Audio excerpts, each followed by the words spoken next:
बल छुटक्यो बंधन परै, कछु न होत उपाय। कहो नानक अब ओट हर, गज ज्यों हो सहाय। बल होआ बंधन छुटै, सब किछ होत उपाय। नानक सब किछ तुमरे हाथ में, तुम ही होत सहाय। वाहिगुरु जी का खालसा, वाहिगुरु जी की फतेह। न्यूयॉर्क की धरती जिथे 193 देशों के झंडे यूनाइटेड नेशनस हैडकुआटर के बाहर झुल रहे ने, उस धरती ते समुचे प्लैनेट की नुमाइंदगी करते अज दे इस इकट्ठ विच जुड़े वीरों ते भैणों, ज़ाहिर है कौम के सामने बहुत वड्डा चैलेंज है।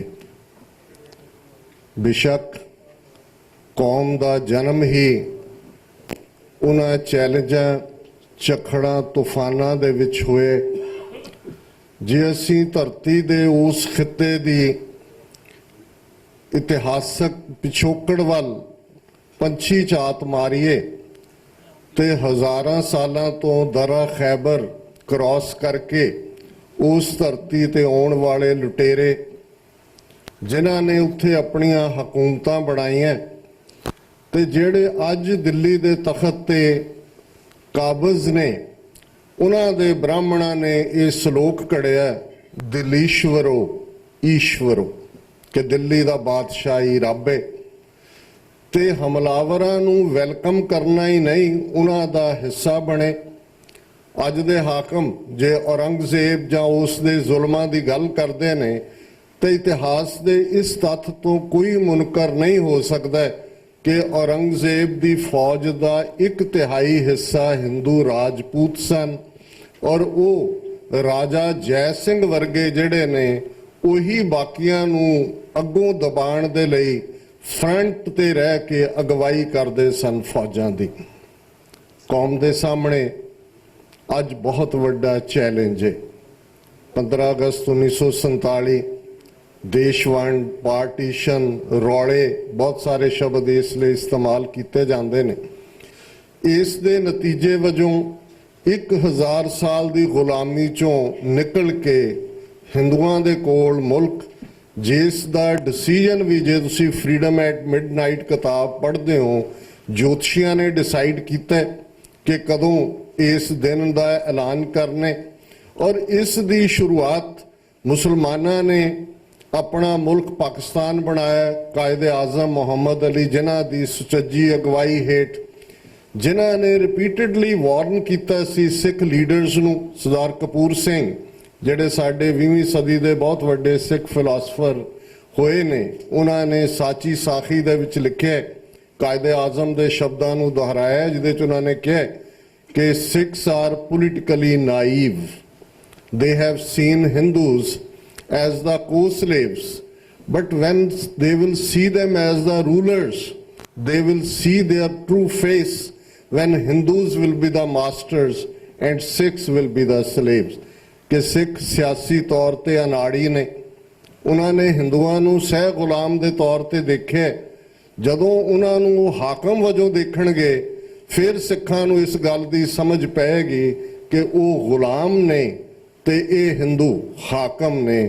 इन्हां पिछले 70-71 सालों का इतिहास क्रिमिनल ट्राइब का 10 अक्तूबर 1947 तो जिस खिताब दे नाल सिख कौम ने इस गुलामी दे नवीं गुलामी दे सफ़र नूं शुरू किया, उस दी इंतहा सी जून 84 का पहला हफ्ता। तुसी सारे वाकफ हो, अज गल असीं अगे तुरन दी कर रहे हैं, पर फिर भी ये जरूरी है कि जदों तुसी किसी स्ट्रगल नूं अपनी मंजिल तक पहुँचाना चाहते हो, मंतकी अंजाम तक ले जाना चाहते हो, तो उस दियां जड़ां किन्नियां पुख्ता ने। बेशक असी करंट स्ट्रगल च गल बार बार दोहराते हैं। संत जरनैल सिंह जी खालसा पिंडरां वालियां दे शब्द कि जिस दिन भारतीय फौज के पैर दरबार साहब की हदूद विच पे खालिस्तान की नींह रखी जाएगी। पर इस गल वाल भी ध्यान देने की लोड़ है ਕਿ ਖਾਲਸਾ ਆਪਣੇ ਜਨਮ ਤੋਂ ਹੀ ਆਜ਼ਾਦ ਹੈ। ਖਾਲਸੇ ਦਾ ਜਨਮ ਹੀ ਔਰ ਉਸ ਧਰਤੀ ਤੇ ਜਿੱਥੇ 4-5 ਹਜ਼ਾਰ ਸਾਲ ਤੋਂ ਵੇਦਾਂ ਸ਼ਾਸਤਰਾਂ ਸਿਮਰਤੀਆਂ ਦੇ ਉਸ ਖੁਸ਼ਕ ਸਨੇਹ ਨੇ ਇਨਸਾਨ ਨੂੰ ਇਨਸਾਨ ਵਿੱਚ ਵੰਡਿਆ ਸੀ। ਵਰਣ ਆਸ਼ਰਮ ਵਰਗੀ ਵਰਸਟ ਰੇਸਿਜ਼ਮ ਦੀ ਬੁਨਿਆਦ ਰੱਖੀ ਸੀ ਜਿਹੜੀ ਅੱਜ ਤੱਕ ਵੀ ਜਾਰੀ ਹੈ। ਜਿਨ੍ਹਾਂ ਨੇ ਗੁਲਾਮੀ ਨੂੰ ਸਿਰ ਮੱਥੇ ਕਬੂਲ ਕੇ ਜ਼ੁਲਮ ਕਰਨ ਵਾਲਿਆਂ ਦੇ ਨਾਲ ਰੋਟੀ ਬੇਟੀ ਦੀ ਸਾਂਝ ਪਾਈ ਸੀ, ਉਸ ਧਰਤੀ ਤੇ ਆਜ਼ਾਦ ਮਨੁੱਖ ਘੜਨ ਲਈ 10 ਸਾਡੇ ਪਾਤਸ਼ਾਹ ਨੇ 230 ਸਾਲ ਦੀ ਕਮਾਈ ਕੀਤੀ। ਗੁਰੂ ਨਾਨਕ ਸਾਹਿਬ ਦੇ ਪ੍ਰਕਾਸ਼ ਦੇ ਨਾਲ ਇੱਕ ਨਵਾਂ ਸੁਨੇਹਾ ਉਸ ਧਰਤੀ ਤੇ ਜਿਹੜਾ ਪਹਿਲਾਂ ਕਦੇ ਕਿਸੇ ਨੇ ਨਹੀਂ ਸੀ ਸੁਣਿਆ। ਕਿਸੇ ਨੇ ਨੀਵਿਆਂ ਨਿਤਾਣਿਆਂ ਦੇ ਹੱਕ 'ਚ ਆਵਾਜ਼ ਨਹੀਂ ਸੀ ਬੁਲੰਦ ਕੀਤੀ। ਸੁਨੇਹਾ ਬੁਲੰਦ ਹੋਇਆ, ਨੀਚਾਂ ਅੰਦਰ ਨੀਚ ਜਾਤ, ਨੀਚੀ ਹੂੰ ਅਤ ਨੀਚ, ਨਾਨਕ ਤਿਨ ਕੈ ਸੰਗ ਸਾਥ, ਵੱਡਿਆਂ ਸਿਉ ਕਿਆ ਰੀਸ, ਜਿੱਥੇ ਨੀਚ ਸਮਾਲੀਅਨ ਤਿੱਥੇ ਨਦਰ ਤੇਰੀ ਬਖਸ਼ਿਸ਼। ਜਿੱਥੇ ਮਾਂ ਬੋਲੀ ਦੀ ਗੱਲ ਜਿਸ ਨੂੰ ਬੁਲੰਦ ਆਵਾਜ਼ ਵਿੱਚ ਗੁਰੂ ਸਾਹਿਬ ਨੇ ਫਰਮਾਇਆ ਖੱਤਰੀਆਂ ਤਾਂ ਧਰਮ ਛੋੜਿਆ ਮਲੇਛ ਭਾਖਿਆ ਗਈ, ਕਿ ਇਹਨਾਂ ਨੂੰ ਵੈਸੇ ਮਲੇਛ ਕਹਿੰਦੇ ਨੇ ਤੇ ਉਹਨਾਂ ਦੀ ਜ਼ਬਾਨ ਅਪਣਾਈ ਹੋਈ ਹੈ। ਪਹਿਰਾਵਾ ਕਿਵੇਂ ਗੁਲਾਮੀ ਦਾ ਸੂਚਕ ਹੈ। ਗੁਰੂ ਸਾਹਿਬ ਨੇ ਫਰਮਾਇਆ ਨੀਲ ਬਸਤਰ ਪੈਰ ਹੋਵੇ ਪ੍ਰਵਾਨ, ਮਲੇਛ ਧਾਨ ਲੈ ਪੂਜੈ ਪੁਰਾਣ। ਹੁਣ ਇਹ ਰੂਟਸ ਗੁਲਾਮੀ ਦੀਆਂ, ਤਹਿਜ਼ੀਬ ਦੀਆਂ, ਬੋਲੀ ਦੀਆਂ, ਪਹਿਰਾਵੇ ਦੀਆਂ, ਤੇ ਫਿਰ ਉਹ ਬੁਲੰਦ ਆਵਾਜ਼ ਗੂੰਜੀ ਸੱਚ ਕੀ ਬਾਣੀ ਨਾਨਕ ਆਖੇ, ਸੱਚ ਸੁਣਾਏ ਸੀ ਸੱਚ ਕੀ ਬੇਲਾ। ਇਹ ਨਵੀਂ ਤਹਿਜ਼ੀਬ ਸੀ। ਜਦੋਂ ਅਸੀਂ ਸਿੱਖੀ ਦੀ ਗੱਲ ਕਰਦੇ ਹਾਂ, ਅਸੀਂ ਇੱਕ ਕੱਲੇ ਧਰਮ ਤੱਕ ਮਹਿਦੂਦ ਨਹੀਂ ਹੈ, ਇੱਕ ਨਸਲ ਤੱਕ ਮਹਿਦੂਦ ਨਹੀਂ ਹੈ। ਸਾਡੀ ਸਿੱਖੀ ਤਹਿਜ਼ੀਬ ਹੈ, ਕਲਚਰ ਹੈ। 230 ਸਾਲ ਉਸ ਤਹਿਜ਼ੀਬ ਨੇ ਉਹ ਮਨੁੱਖ ਘੜਿਆ। ਗੁਰੂ ਅੰਗਦ ਸਾਹਿਬ ਨੇ ਲੈਂਗੁਏਜ ਦਿੱਤੀ, ਜ਼ਬਾਨ ਜਿਹੜੀ ਆਲਰੇਡੀ ਐਗਜ਼ਿਸਟ ਕਰਦੀ ਸੀ ਉਹਨੂੰ ਘੜਿਆ, ਸਵਾਰਿਆ। ਵੇਦਾਂ ਦੀ ਜ਼ਬਾਨ ਸੰਸਕ੍ਰਿਤ ਨਕਾਰ ਕੇ ਗੁਰਮੁਖੀ ਅੱਖਰਾਂ ਦੇ ਵਿੱਚ ਗੁਰੂ ਨਾਨਕ ਸਾਹਿਬ ਦੀ ਤੁਰਕੀ ਬਾਣੀ ਦਾ ਸੁਨੇਹਾ ਗੁਰੂ ਅਮਰਦਾਸ ਜੀ ਨੇ ਸੰਗਤ ਤੇ ਪੰਗਤ ਦੇ ਕੇ ਵਰਣ ਆਸ਼ਰਮ ਦੀ ਰੀੜ ਦੀ ਹੱਡੀ ਤੋੜੀ। ਗੁਰੂ ਰਾਮਦਾਸ ਜੀ ਨੇ ਜਿਵੇਂ ਉਹਨਾਂ ਅਸੀਂ 52 ਕਿੱਤਿਆਂ ਦੀ ਗੱਲ ਕਰਦੇ ਹਾਂ। ਅੱਜ ਵੀ ਤੁਸੀਂ ਅੰਮ੍ਰਿਤਸਰ ਸ਼ਹਿਰ 'ਚ ਜਾਓ, ਜੇ ਭਾਂਡਿਆਂ ਵਾਲਾ ਬਾਜ਼ਾਰ ਹੈ ਤੇ ਕਿੰਨੀ ਵੈਰਾਈਟੀ ਹੈ, ਪਾਪੜਾਂ ਦਾ ਬਾਜ਼ਾਰ ਹੈ।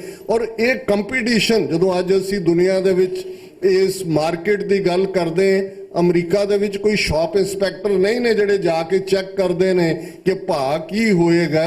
ਇਹ ਕਾਰੋਬਾਰੀ ਸਿਲਸਿਲਾ ਹੈ। ਸ਼ਹਿਰ ਵਸਾਣੇ ਮਹਿਜ਼ ਇਸ ਲਈ ਨਹੀਂ ਸੀ ਕਿ ਗੁਰੂ ਸਾਹਿਬ ਦੇ ਫਾਲੋਅਰ ਇੱਕ ਥਾਂ ਤੇ ਹੋਣ।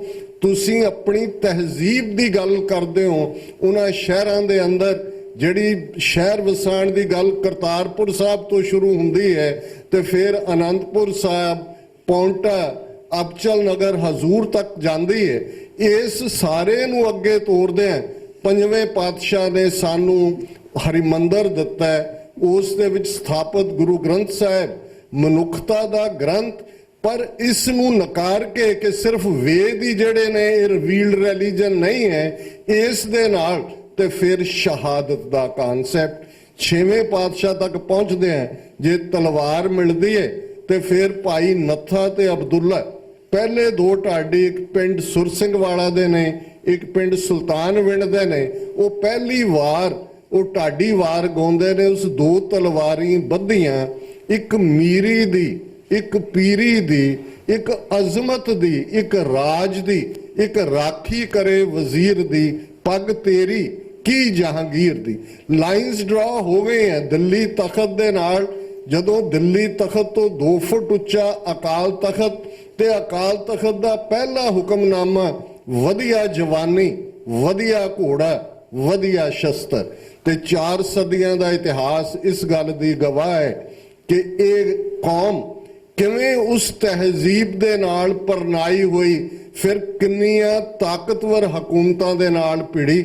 6ਵੇਂ ਪਾਤਸ਼ਾਹ ਨੇ ਸ਼ਾਹਜਹਾਂ ਦੀਆਂ ਫੌਜਾਂ ਨਾਲ 4 ਜੰਗਾਂ ਲੜੀਆਂ ਤੇ ਗੱਲ ਸਿਰਫ ਸਾਡੀ ਸੰਤ ਸਿਪਾਹੀ ਦੀ ਨਹੀਂ ਸੀ। ਜੇ ਅੱਜ ਕੀਰਤਪੁਰ ਵੱਲ ਨਜ਼ਰ ਮਾਰੀਏ ਤੇ ਇਹ ਸਿਟੀ ਆਫ ਦਾ ਗਾਰਡਨਸ, ਸਾਡੇ 7ਵੇਂ ਪਾਤਸ਼ਾਹ ਗੁਰੂ ਹਰ ਰਾਏ ਸਾਹਿਬ ਜਿਹੜੇ ਫਾਈਲੈਂਥਰੋਪਿਸਟ ਨੇ, ਚਾਰ ਚਫੇਰੇ ਬਾਗ ਨੇ, ਚਾਰ ਚਫੇਰੇ ਮਿਊਜ਼ੀਅਮ ਨੇ, ਜ਼ੂ ਨੇ, ਮੈਡੀਸਨ ਦੇ ਲਈ ਹਰਬੇਰੀਅਮ ਨੇ। ਇੱਕ ਮੁਕੰਮਲ ਤਹਿਜ਼ੀਬ ਜਿਹਦੇ 'ਚ ਹਰ ਚੀਜ਼ ਦੀ ਵੈਲਿਊ ਹੈ। 8ਵੇਂ ਪਾਤਸ਼ਾਹ ਤੱਕ ਅਸੀਂ ਦੇਖਦੇ ਹਾਂ ਕਿ ਕਿਵੇਂ ਜਿਸ ਡਿੱਠੇ ਸਭ ਦੁੱਖ ਜਾਏ, ਔਰ ਇਹ ਜਵਾਬ ਹੈ ਔਰੰਗਜ਼ੇਬ ਨੂੰ, ਉਸ ਵੇਲੇ ਦੇ ਜ਼ਾਲਮ ਹਕੂਮਤ ਨੂੰ, ਕਿ ਕਿਸੇ ਦੇ ਨਾਲ ਮਿਲਣਾ ਨਹੀਂ ਹੈ। ਗੁਰੂ ਤੇਗ ਬਹਾਦਰ ਸਾਹਿਬ ਦੀ ਸ਼ਹਾਦਤ, UN ਚਾਰਟਰ ਦੀ ਗੱਲ ਹੁੰਦੀ ਹੈ, ਔਰ ਜਿਹੜੀਆਂ ਫਾਊਂਡੇਸ਼ਨਸ ਦੇ ਉੱਤੇ UN ਚਾਰਟਰ ਬੇਸਡ ਹੈ, ਇਹ ਉਹ ਫਾਊਂਡੇਸ਼ਨਸ ਨੇ, ਤਿਲਕ ਜੰਜੂ, ਰਾਖਾ ਪ੍ਰਭ ਤਾਂਕਾ, ਉਹਨਾਂ ਦਾ ਕੋਈ ਤਿਲਕ ਤੇ ਜੰਜੂ ਸਿੱਖੀ ਦੇ ਚਿੰਨ੍ਹ ਨਹੀਂ ਨੇ। ਫਰੀडम ਆਫ ਫੇਥ, ਇਸ ਦੇ ਲਈ ਗੁਰੂ ਤੇਗ ਬਹਾਦਰ ਸਾਹਿਬ ਦੀ ਸ਼ਹਾਦਤ ਹੈ। ਤੇ 10ਵੇਂ ਪਾਤਸ਼ਾਹ ਨੇ 1699 ਈਸਵੀ ਦੀ ਵਿਸਾਖੀ ਨੂੰ ਖੰਡੇ ਬਾਟੇ ਦੀ ਪਹੁਲ ਦੇ ਨਾਲ ਉਹ ਮਨੁੱਖ ਜਿਸ ਨੂੰ ਹਦਾਇਤ ਹੈ, ਪੰਜ ਪਿਆਰਿਆਂ ਨੂੰ ਪਹਿਲੀ ਹਦਾਇਤ, ਅੱਜ ਤੋਂ ਤੁਹਾਡੀ ਕੁਲ ਨਾਸ, ਕਿਰਤ ਨਾਸ, ਕਰਮ ਨਾਸ, ਵਰਣ ਨਾਸ, ਭਰਮ ਨਾਸ, ਤੁਸੀਂ ਖਾਲਸਾ ਹੋ। ਤੇ ਉਹ ਖਾਲਸਾ ਜਿਸ ਨੂੰ ਸੋਵਰਨਿਟੀ ਰਾਜ ਕਰੇਗਾ, ਖਾਲਸਾ। ਇਹ ਰਹਿਤਨਾਮਾ ਭਾਈ ਨੰਦ ਲਾਲ ਜੀ ਦੇ ਸ਼ਬਦ ਨੇ, ਔਰ ਭਾਈ ਰਤਨ ਸਿੰਘ ਪੰਗੂ ਪੰਥ ਪ੍ਰਕਾਸ਼ ਇੱਕ ਲਾਈਨ 'ਚ ਖਾਲਸਾ ਡਿਵਾਈਨ ਕਰ ਦਿੰਦੇ ਨੇ, ਖਾਲਸਾ ਬਾਦਸ਼ਾਹ ਜਾਂ ਬਾਗੀ, ਜਾਂ ਖਾਲਸਾ ਸੋਵਰਨ ਹੈ ਤੇ ਜਾਂ ਉਸ ਸੋਵਰਨਿਟੀ ਦੇ ਲਈ ਲੜ ਰਿਹਾ ਹੈ। ਇਹਨਾਂ 3 ਸਦੀਆਂ ਦਾ ਇਤਿਹਾਸ ਗਵਾਹ ਹੈ। ਗੁਲਾਮੀ ਕੋਈ ਪੈਰਾਂ ਵਿੱਚ ਪਈਆਂ ਬੇੜੀਆਂ ਜਾਂ ਹੱਥਾਂ 'ਚ ਹੱਥਕੜੀਆਂ ਦਾ ਨਾਂ ਨਹੀਂ ਹੈ, ਗੁਲਾਮੀ ਸਟੇਟ ਆਫ ਮਾਈਂਡ ਹੈ। ਤੁਸੀਂ ਅਕਾਲ ਤਖਤ ਸਾਹਿਬ ਦੇ ਜਥੇਦਾਰ ਜਗਤਾਰ ਸਿੰਘ ਜੀ ਹਵਾਰਾ ਦਾ ਸੁਨੇਹਾ ਸੁਣਿਆ, ਔਰ ਕੱਲ੍ਹ ਹੀ ਸਰ ਅਮਰ ਸਿੰਘ ਚਾਹਲ ਦੱਸ ਰਹੇ ਸਨ, ਲਗਾਤਾਰਤਾ ਨਾਲ ਜੇ ਅਸੀਂ ਹਿਊਮਨ ਰਾਈਟਸ ਦੇ ਮੁੱਦੇ ਤੇ ਕੰਟਰੀਬਿਊਸ਼ਨ ਦੇਖੀਏ ਤੇ ਇਹਨਾਂ ਨੇ ਲਗਾਤਾਰਤਾ ਦੇ ਨਾਲ ਜੁਝਾਰੂ ਯੋਧਿਆਂ ਦੇ ਕੇਸ ਲਏ ਨੇ। ਉਹ ਕਹਿੰਦੇ ਸਨ ਜਿੰਨੀ ਵਾਰੀ ਮੈਂ ਮਿਲਦਾ ਹਰ ਵਾਰ ਉਹਨਾਂ ਦੇ ਅੰਦਰ ਹੋਰ ਵੀ ਚੜ੍ਹਦੀ ਕਲਾ ਹੁੰਦੀ ਹੈ, ਚਿਹਰਾ ਧਕ-ਧਕ ਕਰਦਾ ਹੁੰਦੇ, ਤੇ ਉਸ ਸਾਰੇ ਚੋਂ ਇਹ ਮੈਸੇਜ ਨਿਕਲਦੇ ਕਿ ਅਸੀਂ ਇਸ ਗੁਲਾਮੀ ਨੂੰ, ਜੇ ਸਾਡੀ ਦਿਮਾਗਾਂ 'ਚ ਵੜੀ ਹੋਈ ਹੈ। ਔਰ ਵੀਰ ਦਲਜੀਤ ਸਿੰਘ ਨੇ ਜਿਸ ਅੰਦਾਜ਼ 'ਚ ਸਭ ਨੂੰ ਮਿਲ ਬੈਠਣ ਦੀ ਗੱਲ ਕੀਤੀ ਹੈ, ਅੱਜ ਜਿਉਂ-ਜਿਉਂ ਇਹ ਸੈਸ਼ਨ ਅੱਗੇ ਤੁਰੇਗਾ ਹੋਰ ਵੀ ਫਾਈਨ ਜਿਹੜੀ ਹੈ ਟਿਊਨਿੰਗ ਦੀਆਂ ਗੱਲਾਂ ਹੋਣਗੀਆਂ। ਮੈਂ ਤਾਂ ਇੱਕ ਕਲੈਕਟਿਵ ਮੈਸੇਜ ਇਹ ਦੇਣਾ ਚਾਹੁੰਦਾ ਕਿ ਅੱਜ ਸਾਰੇ ਪਾਸੇ ਕੁਝ ਵੀਰ ਭੈਣਾਂ ਨੇ ਜਿਨ੍ਹਾਂ ਨੂੰ ਇਹ ਸਾਡਾ ਮਿਲ ਬੈਠਣਾ ਚੰਗਾ ਨਹੀਂ ਲੱਗਾ, ਪਰ ਇਹਦੇ ਬਾਵਜੂਦ ਸਾਡੀ ਪਹੁੰਚ ਇਹ ਹੈ। ਵਰਲਡ ਸਿੱਖ ਪਾਰਲੀਮੈਂਟ ਉਹ ਕਨਸੈਪਟ ਹੈ। ਅੱਜ 30 ਮਿਲੀਅਨ ਸਿੱਖ ਨੇਸ਼ਨ ਹੋਮਲੈਸ ਹੈ, ਸਟੇਟਲੈਸ ਹੈ, ਤੇ ਪੰਜਾਬ ਦੇ ਅੰਦਰ ਜਿੱਥੇ ਬਹੁਤ ਕੁਰਬਾਨੀਆਂ ਸਾਡੀ ਉਸ ਧਰਤੀ ਦੇ ਜਾਇਆਂ ਨੇ ਕੀਤੀਆਂ ਨੇ, ਉਹਨਾਂ ਸ਼ਹੀਦਾਂ ਦਾ ਡੁੱਲਿਆ ਖੂਨ ਸਾਥੋਂ ਮੰਗ ਕਰਦੇ।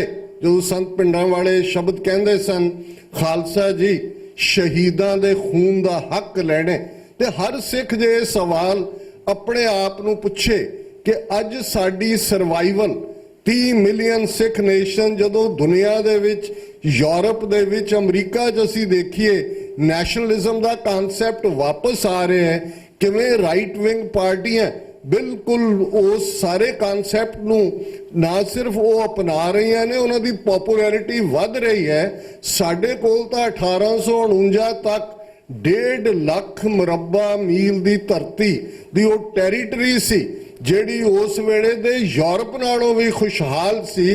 ਤੇ ਜੇ ਅੱਜ ਅਸੀਂ ਉਸ ਗੁਲਾਮੀ ਨੂੰ ਕਬੂਲ ਕਰਦੇ ਤੇ ਸਿੱਖ ਕਹਾਉਣ ਦਾ ਅਸੀਂ ਕਿਹੜਾ ਇਖਲਾਕੀ ਹੱਕ ਰੱਖਦੇ? ਮੈਂ ਇਹ ਗੱਲ ਕਨਕਲੂਜਨ ਵਿੱਚ ਕਹਾਂ ਕਿ ਇਹ ਕੋਈ ਫਾਈਨਲ ਨਹੀਂ ਹੈ। ਇਹ ਯਤਨ ਜਿਹੜਾ 2015 ਦੇ ਸਰਬੱਤ ਖਾਲਸਾ ਜੋ ਜਿਸ ਦੀ ਸ਼ੁਰੂਆਤ ਹੋਈ, ਅੱਜ ਅਸੀਂ ਮਿਲ ਬੈਠੇ ਹਾਂ। ਖੁਸ਼ੀ ਦੀ ਗੱਲ ਹੈ ਕਿ ਦੁਨੀਆ ਭਰ ਦੇ ਨੁਮਾਇੰਦੇ ਸਾਡੇ ਨਾਲ ਮਿਲ ਬੈਠੇ ਨੇ, ਔਰ ਅਸੀਂ ਜਿਹੜੇ ਵੀਰ ਭੈਣਾਂ ਨੇ ਸ਼ਮੂਲੀਅਤ ਨਹੀਂ ਵੀ ਕੀਤੀ ਜਾਂ ਇਤਰਾਜ਼ ਵੀ ਕਰਦੇ ਨੇ, ਸਾਡੀਆਂ ਬਾਹਾਂ ਉਹਨਾਂ ਲਈ ਵੀ ਖੁੱਲੀਆਂ ਨੇ। ਸਾਨੂੰ ਇਸ ਗੱਲ ਦਾ ਕੋਈ ਭੁਲੇਖਾ ਨਹੀਂ ਹੈ ਕਿ ਅਲਟੀਮੇਟਲੀ ਕਲੈਕਟਿਵ ਪਾਵਰ ਦੇ ਵਿੱਚੋਂ, ਸਾਂਝ ਦੇ ਵਿੱਚੋਂ ਹੀ ਕੁਝ ਨਿਕਲਦਾ ਹੈ। ਚੜ੍ਹਦੀ ਕਲਾ ਵੀ ਉਸ ਸਾਂਝ ਚੋਂ ਪੈਦਾ ਹੁੰਦੀ ਹੈ, ਔਰ ਇਸ ਗੱਲ ਨੂੰ ਮੱਦੇਨਜ਼ਰ ਰੱਖਦੇ ਹਾਂ ਅਸੀਂ ਉਹਨਾਂ ਸਾਰਿਆਂ ਨੂੰ ਇਨਕਲੂਡ ਕਰਨ ਦੀ ਲਾਈਨ ਰੱਖਾਂਗੇ। ਪਰ ਇਸ ਗੱਲ ਦਾ ਵੀ ਧਿਆਨ ਰਹੇ ਕਿ ਜਿੱਥੇ ਅਸੀਂ ਅੱਜ ਖਾਲਿਸਤਾਨ ਦੀ ਗੱਲ ਸਪਸ਼ਟਤਾ ਨਾਲ ਕਰ ਰਹੇ, ਜਦੋਂ ਇਹ ਡਿਸਕਸ ਹੋ ਰਿਹਾ ਸੀ ਕੀ ਮਾਡਲ ਹੋਏ, ਤੇ ਮੈਂ ਕਿਹਾ ਜੀ ਅਨੰਦਪੁਰ ਸਾਹਿਬ ਦਾ ਮਾਡਲ, ਜਿੱਥੇ ਭਾਈ ਨੰਦ ਲਾਲ ਕਲਮ ਚਲਾ ਰਹੇ ਨੇ, ਜਿੱਥੇ ਭਾਈ ਕਨਈਆ ਪਾਣੀ ਦੀ ਮਸ਼ਕ ਨਾਲ ਸੱਜਣ ਤੇ ਦੁਸ਼ਮਣ ਦੋਨਾਂ ਨੂੰ ਸਰਵ ਕਰ ਰਹੇ ਨੇ, ਜਿੱਥੇ ਭਾਈ ਬਚਿੱਤਰ ਸਿੰਘ ਦੀ ਨਾਗਣੀ ਮਸਤ ਹਾਥੀਆਂ ਦੇ ਤਵੇ ਪਾੜ ਕੇ ਗੁਲਾਮੀ ਦੇ ਸੰਗਲ ਕੱਟ ਰਹੀ ਹੈ, ਸੋ ਜਿੱਥੇ ਅਸੀਂ ਇੰਡੀਪੈਂਡੈਂਟ ਸੋਵਰਨ ਨੇਸ਼ਨ ਖਾਲਿਸਤਾਨ ਨੂੰ ਜਿਹੜੇ ਪਰਨਾਏ ਹੋਏ ਹੈ, ਵਰਲਡ ਸਿੱਖ ਪਾਰਲੀਮੈਂਟ ਦਾ ਇਹ ਇੱਕ ਮੇਨ ਆਬਜੈਕਟਿਵ ਹੈ, ਉੱਥੇ ਬਾਕੀ ਸ਼ੋਬੇ ਬਾਕੀ ਫੀਲਡਸ ਦੇ ਵਿੱਚ ਵੀ ਜਿਹੜੇ ਕੰਮ ਕਰਨ ਵਾਲੇ ਵੀਰ ਭੈਣਾਂ ਨੇ ਉਹਨਾਂ ਸਾਰਿਆਂ ਦਾ, ਕਿਉਂਕਿ ਜੇ ਅਸੀਂ ਕਲੈਕਟਿਵ ਰਿਪਰੈਜ਼ੈਂਟੇਟਿਵ ਬਾਡੀ ਬਣਨਾ ਤੇ ਫਿਰ ਸਭ ਨੂੰ ਨਾਲ ਲੈ ਕੇ ਚੱਲਣ ਦਾ, ਉਸ ਦੇ ਵਿੱਚ ਜਿਹੜੇ ਜਿਹੜੇ ਇਸ਼ੂਜ਼ ਨੇ ਆਉਣ ਵਾਲੇ ਪੀਰੀਅਡ 'ਚ ਤੁਹਾਡੇ ਲਈ ਦਿਲਚਸਪੀ ਦਾ ਵਾਇਸ ਵੀ ਹੋਣਗੇ। ਔਰ ਮੈਂ ਕਿਉਂਕਿ ਕੋਆਰਡੀਨੇਸ਼ਨ ਕਮੇਟੀ ਦੇ ਮੈਂਬਰ ਦੇ ਨਾਤੇ ਮੈਂ ਇਹ ਵੀ ਚਾਹਾਂਗਾ ਕਿ ਤੁਸੀਂ ਜਿਹੜੇ ਸਾਰੇ ਵੀਰ ਆਏ ਹੋ ਲਿਖਤੀ ਤੌਰ ਦੇ ਉੱਤੇ ਆਪਣੇ ਸੁਝਾਅ ਵੀ ਪਾਰਟਿਸਿਪੇਟ ਵੀ ਕਰੋ। ਇਹ ਕੋਈ ਅਸੀਂ ਅੰਦਰ ਬਹਿ ਕੇ ਕੋਈ ਗੁੰਦ ਕੇ ਚੀਜ਼ ਬਾਹਰ ਨਹੀਂ ਰੱਖ ਦਿੱਤੀ ਹੈ, ਇਹ ਓਪਨ ਹੈ ਔਰ ਜਿਉਂ-ਜਿਉਂ ਤੁਹਾਡੇ ਸੁਝਾਅ ਤੁਹਾਡੀ ਇਨਪੁਟ ਆਏਗੀ, ਇਹ ਕਿਸੇ ਪਾਸੇ ਵੀ ਜਿਹੜਾ ਪੰਥ ਦੀ ਚੜ੍ਹਦੀ ਕਲਾ ਵਾਲਾ ਪਾਸਾ ਹੈ ਉਸ ਵੱਲ ਜਾਣ ਲਈ ਅਸੀਂ ਸਾਰੇ ਇਸ ਕਾਫਲੇ ਨੂੰ ਅਲਟੀਮੇਟਲੀ ਗੁਰੂ ਕਲਗੀਧਰ ਦਾ ਇਹ ਪੰਥ ਹੈ, ਗੁਰੂ ਦਾ ਇਕਰਾਰ ਹੈ ਸਾਡੇ ਨਾਲ, ਪੰਥ ਖਾਲਸਾ ਖੇਤੀ ਮੇਰੀ ਹਉ ਸੰਭਾਲ ਕਰੋ ਤਿਸ ਕੇਰੀ। ਗੁਰੂ ਨੇ ਕੌਮ ਨੂੰ ਬੇਘਰੇ ਨਹੀਂ ਰਹਿਣ ਦੇਣਾ। ਅਸੀਂ ਹੀ ਅਜੇ ਕੁਝ ਉਸ ਕਿਸਮ ਦੇ ਸ਼ਾਇਦ ਕਮਜ਼ੋਰੀਆਂ ਦਾ ਸ਼ਿਕਾਰ ਗੁਰੂ ਦੇ ਉਸ ਪਿਆਰ ਦੇ ਪਾਤਰ ਨਹੀਂ ਬਣ ਪਾ ਰਹੇ। ਆਓ ਸਿਰ ਜੋੜ ਕੇ ਬੈਠੀਏ ਤੇ ਆਪਣੇ ਦੁਸ਼ਮਣ ਨੂੰ ਇਹ ਸੁਨੇਹਾ ਦਈਏ ਕਿ ਅਲਟੀਮੇਟਲੀ ਅਸੀਂ ਦਰਿਆਏ ਜਮਨਾ ਤੋਂ ਵਾਗਾ ਤੱਕ ਉਹ ਇੰਡੀਪੈਂਡੈਂਟ ਸੋਵਰਨ ਨੇਸ਼ਨ ਜਿਹੜਾ ਸਾਡੀ ਤਹਿਜ਼ੀਬ ਦਾ ਕ੍ਰੇਡਲ ਹੈ, ਪੰਗੂੜਾ ਹੈ, ਉਸ ਨੂੰ ਲਿਬਰੇਟ ਕਰਾਵਾਂਗੇ। ਕਿਸੇ ਵੀ ਭੁੱਲ ਚੁੱਕ ਲਈ ਖਿਮਾ ਦੀ ਜਾਚਨਾ। ਵਾਹਿਗੁਰੂ ਜੀ ਕਾ ਖਾਲਸਾ, ਵਾਹਿਗੁਰੂ ਜੀ ਕੀ ਫਤਿਹ।